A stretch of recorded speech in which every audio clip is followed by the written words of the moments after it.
ವೀರಶೈವ ಲಿಂಗಾಯತ ಸಮುದಾಯದಲ್ಲಿ ಲಕ್ಷಾಂತರ ಬಡವರಿದ್ದು ಸಾಮಾಜಿಕವಾಗಿ, ಶೈಕ್ಷಣಿಕವಾಗಿ ಮತ್ತು ಆರ್ಥಿಕವಾಗಿಯೂ ಅತ್ಯಂತ ಹಿಂದುಳಿದಿದ್ದಾರೆ. ಹೀಗಾಗಿ ಲಿಂಗಾಯತ ಸಮುದಾಯದ ಎಲ್ಲ ಪಂಗಡಗಳನ್ನು ಒಳಗೊಂಡಂತೆ ಕೇಂದ್ರ ಸರ್ಕಾರದ ಇತರೆ ಹಿಂದುಳಿದ ವರ್ಗಗಳ OBC ಪಟ್ಟಿಗೆ ಸೇರಿಸಲು ರಾಜ್ಯ ಸರ್ಕಾರವು ಭಾರತ ಸರ್ಕಾರಕ್ಕೆ ಶಿಫಾರಸು ಮಾಡಬೇಕು ಮತ್ತು ಕೇಂದ್ರ ಸರ್ಕಾರ ಈ ಶಿಫಾರಸನ್ನು ಅಂಗೀಕರಿಸಬೇಕೆಂದು ಈ ಮಹಾಧಿವೇಶನ ಒತ್ತಾಯಿಸುತ್ತದೆ. ಪ್ರಸ್ತುತ ಚರ್ಚೆಯ ವಸ್ತುವಾಗಿರುವ ಸಾಮಾಜಿಕ ಶೈಕ್ಷಣಿಕ ಸ್ಥಿತಿಗತಿಯ ಸಮೀಕ್ಷೆ ಅಂದರೆ ಜಾತಿ ಜನಗಣತಿ ಸುಮಾರು 8 ವರ್ಷ ಹಳೆಯದಾಗಿದ್ದು ಅಧಿಕೃತವಾಗಿ ಅಂಗೀಕಾರವಾಗುವ ಮೊದಲೇ ಅದರಲ್ಲಿನ ಅಂಶಗಳು ಸೋರಿಕೆಯಾಗಿವೆ ಎನ್ನಲಾಗಿದೆ.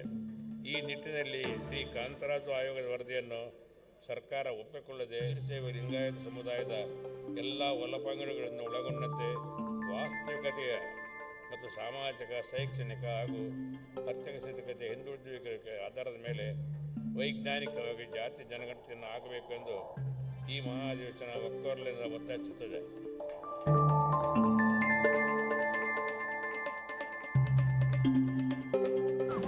ಅಖಿಲ ಭಾರತ ವೀರಶೈವ ಮಹಾಸಭೆ ಇನ್ನೂವರೆಗೂ ಯಾವುದೇ ಮೀಸಲಾತಿ ಸಲುವಾಗಿ ಸಮುದಾಯದ ಏಳಿಗೆಗಾಗಿ ಏನು ಕೆಲಸ ಮಾಡಿ ಒಂದು 3 ಕುಟುಂಬಗಳ ಒಂದು ಸಮಾವೇಶ ಅಷ್ಟೇ. ಭೀಮಣ್ಣ ಖಂಡ್ರೆ, ಚಾಮನೂರು ಶಿವಶಂಕರಪ್ಪ, ಯಡಿಯೂರಪ್ಪ ಕುಟುಂಬದ ಸಮಾವೇಶ ಹೊರತು ವೀರಶೈವ ಮಹಾಸಭಾ ಅಲ್ಲ. ಅದರಿಂದ ಏನೂ ನಿರೀಕ್ಷೆ ನಾವು ಮಾಡಲಿಕ್ಕಾಗೋದಿಲ್ಲ. ಇವತ್ತೇನಾದರೂ ವೀರಶೈವ ಲಿಂಗಾಯತರಿಗೆ ಮೀಸಲಾತಿ ಸಿಗಬೇಕಾಗಿತ್ತು ಹೋರಾಟ ಮಾಡೋದಂಥವ್ರು ಪಂಚಮಸಾಲಿ ಸಮಾಜ, ಕೂಡಲ ಸಂಗಮ ಶ್ರೀಗಳು. ಈ ಹೋರಾಟದಿಂದಲೇ ಎಲ್ಲ ವೀರಶೈವ ಲಿಂಗಾಯತರಿಗೆ ಮೀಸಲಾತಿ 2D ಸಿಕ್ಕಿದೆ. 2D ಸಿಗುವಾಗ ಇವ್ರೇನು ಹೋರಾಟ ಬರೀ ಒಂದು ಮನವಿ ಪತ್ರ ಕೊಡಿದ್ಬಿಟ್ರೆ ಏನೂ ಮಾಡಿಲ್ಲ ಇವರು. ಚಾಮನೂರು ಶಿವಶಂಕರಪ್ಪರು ಬೆಂಗಳೂರಿನಲ್ಲಿ ಒಂದು ಅಧಿವೇಶನ ಮಾಡಿ ಅಲ್ಲಿ ಒಂದು ಮನವಿ ಪತ್ರ ರಾಮಯ್ಯನವರಿದ್ದಾಗ ಲಿಂಗಾಯತ ಧರ್ಮ ಬೇರ್ಪಡಿಸ್ಲಿಕ್ಕೆ ಪ್ರಯತ್ನ ಮಾಡಿದ್ರು ಸಿದ್ದರಾಮಯ್ಯನವರು. ಅದರ ನಂತರ ಯಡಿಯೂರಪ್ಪನವರು ಮೀಸಲಾತಿ ಕೊಡಲಿಲ್ಲ ನಮ್ಮ ಸಮಾಜಕ್ಕೆ.